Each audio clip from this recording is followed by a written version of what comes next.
Today, we're diving into a series of ancient letters that basically served as a spiritual checkup for communities that were under some serious pressure. So let me just ask you this.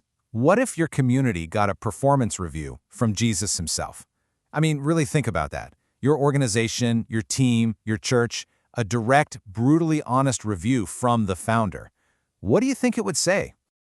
Well, for 7 small communities back in the 1st century Roman Empire, in what's now modern-day Turkey, this wasn't hypothetical at all. This was their reality. They received these incredibly candid letters, recorded for all time in the book of Revelation.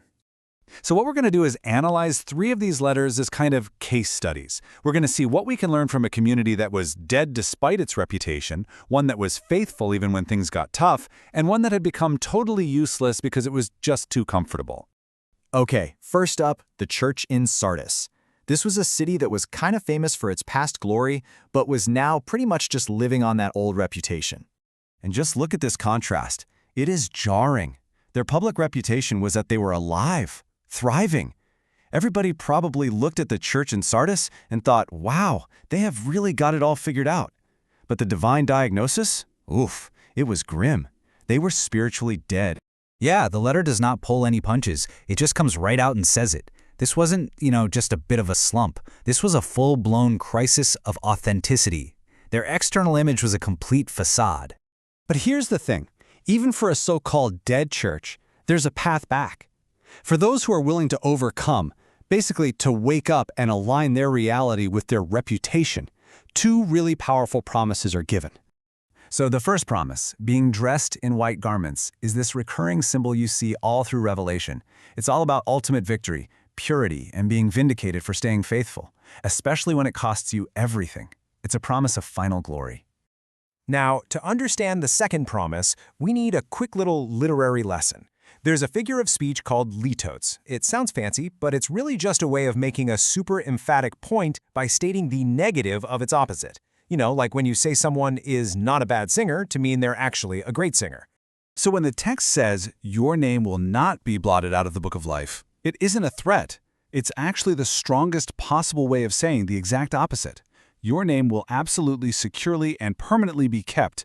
For people trying to persevere, that is a powerful, powerful assurance. All right, next, let's head over to the church in Philadelphia. And unlike Sardis, these guys get a glowing report. Now, they were a small community, not much influence, facing persecution, but they had stayed faithful through it all. And to this faithful but struggling group, Jesus gives one of the most famous promises in the whole book. He has set before them an open door that no one can shut. Now, a lot of times we hear this and think it's an open door for evangelism or some new ministry opportunity. And while that's a beautiful idea, the original context is pointing to something even more profound. Yeah, see, the open door here isn't about an opportunity they have to take. It's a guaranteed outcome. It's the door into God's kingdom, and Jesus himself is the one holding it open for them.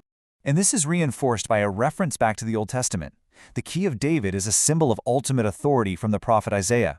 So Jesus is saying he's the one with the exclusive authority to let people into the kingdom. For a powerless, persecuted church, can you imagine hearing that? It was an ironclad promise. Your salvation is secure, and no one can take it from you.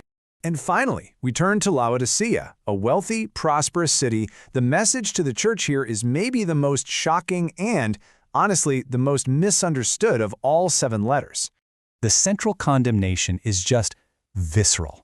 Jesus says they are lukewarm, and because of it, I am about to spit you out of my mouth. Yikes. For centuries, this has been interpreted as a warning against being half-hearted, but the local geography tells a very different story. So here's the deal. A nearby city, Hierapolis, was famous for its healing hot springs. Another city, Colossae, was known for its pure, cold, refreshing drinking water.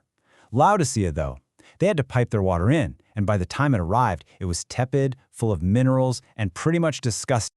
So you see the metaphor? Hot water was useful. Cold water was useful, but the lukewarm water, it was good for nothing. The problem for the Laodicean church wasn't a lack of passion, it was a lack of usefulness. Their wealth and their comfort had made them completely ineffective. And this gets to the absolute core of the issue.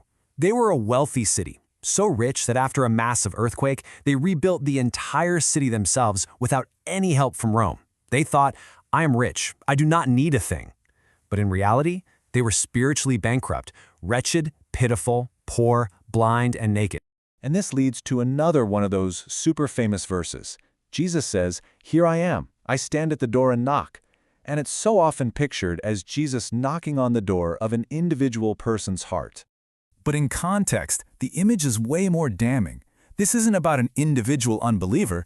This is a picture of Christ standing outside his own church, knocking to be let back in.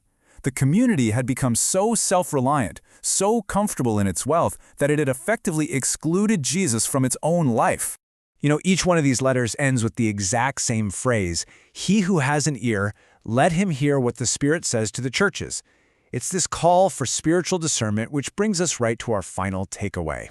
So what do we learn from this spiritual checkup? Well, from Sardis, the big lesson is that authenticity always wins over appearances. From Philadelphia, we get the promise that faithful endurance through hardship is always seen and always rewarded. And from Laodicea, we get this stark warning that complacency born from comfort isn't just a problem, it's a crisis.